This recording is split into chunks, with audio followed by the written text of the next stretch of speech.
기도하시겠습니다. 하나님 아버지 감사합니다. 지난밤도 지켜주시고 오늘도 이 하루를 말씀과 함께 시작하게 하심에 감사드립니다. 오늘도 허락하신 말씀을 읽고 나눌 때에 이 자리에 함께하여 주셔서 말씀이 이해되고 깨달아지게 하여 주시옵소서. 오늘도 말씀 붙잡고 승리하는 하루 되게 하여 주시옵소서. 예수님의 이름으로 기도합니다. 아멘.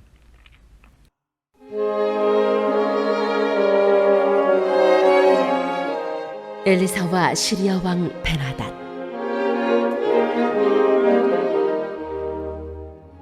엘리사가 다마스쿠스에 갔을 때에 시리아 왕 베나닷은 병이 들어 있었는데 어떤 사람이 왕에게 하나님의 사람이 이곳에 와 있다는 소식을 전하였다. 왕이 하사엘에게 말하였다. 예물을 가지고 가서 하나님의 사람을 만나시오. 그리고 그에게 내가 이 병에서 회복될 수 있겠는지를 주님께 물어보도록 부탁을 드려주시오.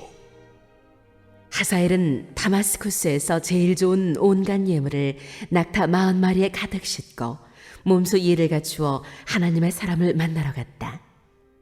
그리고 그의 앞에 서서 말하였다.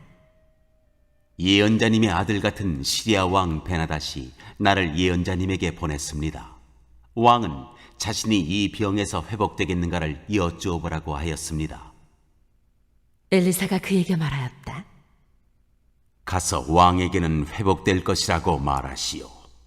그러나 주님께서는 그가 반드시 죽을 것이라고 내게 계시해 주셨소. 그런 다음에 하나님의 사람은 하사엘이 부끄러워 민망할 정도로 얼굴을 쳐다보다가 마침내 울음을 터뜨렸다. 그러자 하사엘이 예언자님 왜 우십니까? 하고 물었다. 엘리사는 다음과 같이 말하였다. 나는 그대가 이스라엘 자손에게 어떤 악한 일을 할지를 알기 때문이요. 그대는 이스라엘 자손의 요새에 불을 지를 것이고 젊은이들을 칼로 살해하며 어린아이들을 메어쳐 죽일 것이고 임신한 여인의 배를 가를 것이요. 하사엘이 물었다. 그러나 개보다 나을 것이 없는 나 같은 사람이 어떻게 그런 엄청난 일을 저지를 수 있겠습니까? 그러자 엘리사가 말하였다. 주님께서 그대가 시리아 왕이 될 것을 나에게 계시하여 주셨소. 그는 엘리사를 떠나서 왕에게로 돌아갔다. 베나닷 왕이 그에게 물었다. 엘리사가 그대에게 무엇이라고 말하였소? 그가 대답하였다. 엘리사는 왕께서 틀림없이 회복될 것이라고 말하였습니다. 그 다음 날 하사엘은 담요를 물에 적셔서 베나닷의 얼굴을 덮어 그를 죽였다. 하사엘이 베나닷의 뒤를 이어 시리아의 왕이 되었다.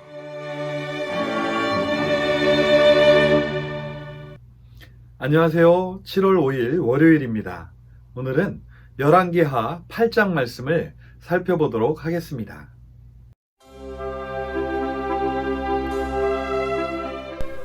오늘 우리가 살펴볼 열왕기하 8장에는 엘리사의 사역 가운데 너무나도 가슴 아픈 사역이 기록되어 있습니다. 그것은 바로 늘 북이스라엘을 괴롭히던 시리아의 다음 왕을 만나는 것입니다. 어떤 이유에서인지 정확히는 모르지만 엘리사는 시리아의 수도 다마스쿠스에 가 있었습니다. 이때 시리아의 왕 베나닷은 병이 들었었는데 마침 엘리사가 다마스쿠스에 와 있다는 소식을 듣고는 자신의 신복인 하사엘을 보내어 자신의 병이 어떻게 될지를 묻게 합니다. 하사엘은 귀한 예물을 가지고 엘리사를 만나러 갑니다.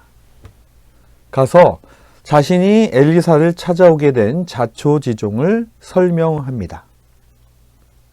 그러자 엘리사는 왕이 회복될 것이라고 말하라고 합니다. 하지만 하나님께서는 그가 반드시 죽을 것이라고 계시해 주셨다고 말합니다. 그런데 엘리사는 거기서 그치는 것이 아니라 하사엘을 뚫어져라 쳐다보더니 마침내 울음을 터뜨리는 것이 아닌가요? 하사엘이 왜 그러시느냐고 묻자 엘리사는 당신이 우리 북이스라엘 사람들을 학살하게 될 것을 알기 때문이라고 대답합니다. 그때 아마도 하사엘은 자신이 벤하닷의 뒤를 이어 왕이 될 것이라고 확신하게 되었을 것입니다. 하지만 하사엘은 겸손하게 개보다 못한 자기가 어떻게 그럴 수 있냐고 말합니다. 그러자 엘리사는 하나님께서 바로 당신 하사엘이 왕이 될 것이라고 계시해 주셨다고 털어놓습니다. 이 말을 듣고 돌아간 하사엘은 벤하닷에게 회복될 것이라는 예언을 들었다고 말합니다. 그리고는 그날 밤 하사엘은 벤하닷의 얼굴을 덮고 그를 죽이고는 시리아의 왕이 됩니다. 엘리사는 엘리야의 뒤를 이어 북이스라엘에 하나님이 살아 역사하고 계심을 보여주려고 많은 애를 썼습니다. 또한 시리아와의 사이에서 평화를 위해서 북이스라엘의 왕의 마음을 돌리고 전쟁이 아닌 하나님의 역사를 통해 원만한 관계를 이어가기를 바랬습니다. 하지만 엘리사는 다마스쿠스에서 북이스라엘과 전쟁을 하고 또한 북이스라엘을 위험으로 몰아넣을 그 사람 하사엘을 만나고 그가 시리아의 다음 왕이 될 것이라는 예언을 해준 것입니다. 이것은 곧 북이스라엘에 대한 하나님의 심판이 확정되었다는 것을 의미하는 것이었습니다. 엘리사의 마음은 얼마나 찢어지게 아팠을까요? 게다가 그렇게도 엘리사를 믿지 못하여 사마리아의 기근이 들고 시리아의 포위당해 있었을 때에 이 모든 것이 엘리사의 잘못이라며 엘리사를 죽이려고 찾아갔던 북이스라엘의 왕 여호람도 엘리사에게 마음이 돌아서고 있던 때였던 것입니다. 1절부터 6절에 나오는 이야기가 그것을 증명하고 있는데요. 엘리사는 사마리아에 기근이 들기 전 수넴 여인에게 기근을 빚에 가 있으라고 말합니다. 그리고 수넴 여인은 그 기근이 끝나자 다시 돌아와 자신의 땅을 찾으러 왕을 만나기 위해 오는 중이었습니다.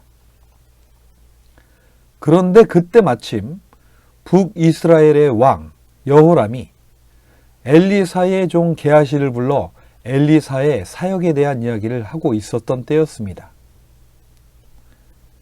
이때 엘리사는 우리가 앞에서도 살펴보았듯이 다마스쿠스에 아마도 가 있었을 것입니다. 더욱이 마침 그때 수넴 여인의 죽었던 아들, 그 아들을 엘리사가 살렸던 이야기를 하고 있었는데 그때 수넴 여인이 왕을 만나러 찾아왔던 것입니다. 왕은 수넴 여인에게 자신이 들은 이야기가 맞는지를 물어봅니다. 수넴 여인은 그렇다고 대답을 하고 왕은 그 모든 것을 믿으며 신하를 시켜 수넴 여인의 땅을 돌려주고 지난 7년간의 소출도 돌려주라는 명을 내립니다.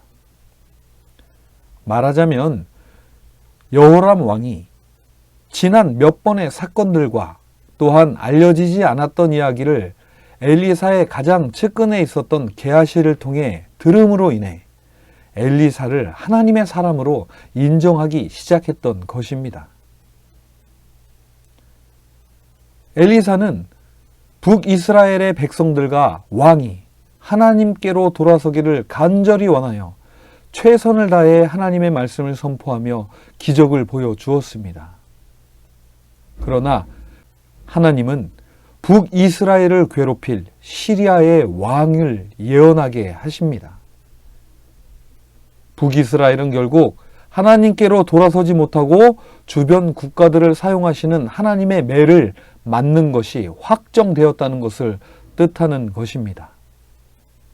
그러니 하사엘을 앞에 두고 엘리사는 그렇게도 슬피 울 수밖에 없었던 것입니다. 저는 오늘 말씀을 보면서 이 시대 우리들은 과연 무엇을 위해 울어야 할까 돌이켜 보게 됩니다. 우리는 과연 무엇을 위해 울어야 할까요?